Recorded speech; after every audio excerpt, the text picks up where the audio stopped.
Hello friends, welcome back to my channel. SLST 2025 নিয়ে অনেক বড় আপডেট চলে এসেছে।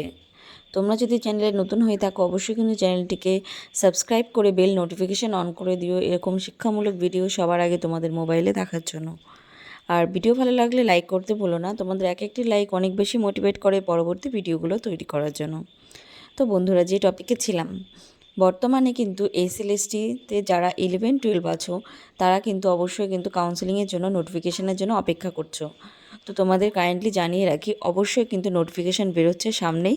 তো আজকালের মধ্যে তোমরা কিন্তু কাউন্সেলিংয়ের নোটিফিকেশান পেয়ে যাবে। যেটুকু বোঝা যাচ্ছে খবরে, যে আজ থেকে আজ রাত বা কালের মধ্যে, আগামীকালের মধ্যে তোমরা কিন্তু কাউন্সেলিংয়ের জন্য নোটিফিকেশান পেয়ে যাবে। এবার আসছি কাউন্সেলিং কবে থেকে শুরু হচ্ছে। তোমরা থাম্বনেল দেখে বুঝেই গেছো।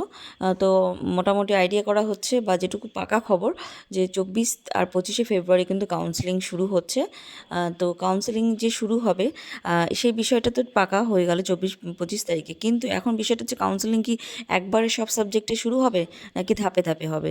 তো বন্ধুরা, যেটুকু শোনা যাচ্ছে যে ধাপে ধাপে কিন্তু অবশ্যই কাউন্সেলিং হতে চলেছে। ঠিক যেরকমভাবে তোমাদের ভেরিফিকেশন হয়েছিল ঠিক সেরকমভাবে ধাপে ধাপে কিন্তু কাউন্সেলিং হচ্ছে। মানে প্রথমে কিন্তু বাংলা বা ইংলিশ এই সাবজেক্টগুলোর কাউন্সেলিং হবে, তারপরে পরবর্তী সাবজেক্টগুলোর এক এক করে হবে। হ্যাঁ, কাউন্সেলিংয়ের সময় তোমাদের কিন্তু অবশ্যই কিন্তু কিছু বিষয় মাথায় রাখতে হবে। যেমন স্কুল চুজের সময় তোমাদের কিন্তু অবশ্যই খেয়াল রাখতে হবে যে কিছু কিছু স্কুলের লিস্ট কিন্তু তোমাদের রেডি করে রাখতে হবে। কারণ তোমাদের আগের যারা র্যাঙ্ক করেছে তারা যদি তোমাদের পছন্দের স্কুলটা নিয়ে নেয়, তখন তোমরা কোন স্কুল বাছাই করবে, তখন কিন্তু হাতে যদি তোমরা লিস্ট তৈরি করে না রাখো তাহলে কিন্তু অনেক সমস্যায় পড়ে যাবে। তো এই বিষয়টা তোমাদের জানানো ছিল। তোমরা অবশ্যই কিন্তু সেই বিষয়ে কিন্তু কিছুটা আপডেট থাকতে হবে। এবার চলে আসি নবম দশমের ব্যাপারে। তো নবম দশমের ভেরিফিকেশান কবে হচ্ছে, তো এই বিষয়টা একটা জল্পনার দিকে চলে গেছে। তো যতটা আশা করা যাচ্ছে যে মার্চের শেষের দিকে ভেরিফিকেশান হতে পারে।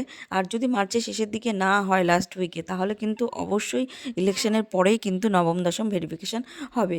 কিন্তু সেরকম চিন্তার কারণে, যেহেতু সময় 8 মাস চেয়ে নিয়েছে সুপ্রিম কোর্ট থেকে কমিশন, তাহলে তোমাদের তো অপেক্ষা করতেই হবে, এটুকু তো বোঝাই যাচ্ছে। তো অবশ্যই যদি ভোটের পরে হয় তাহলে তো সমস্যা নেই। তো আজকের ভিডিওতে এখানেই রাখছি, দেখা হচ্ছে নেক্সট কোনো ভিডিওতে। টিল দেন সবাই ভালো থেকো, সুস্থ থেকো। Thanks for watching.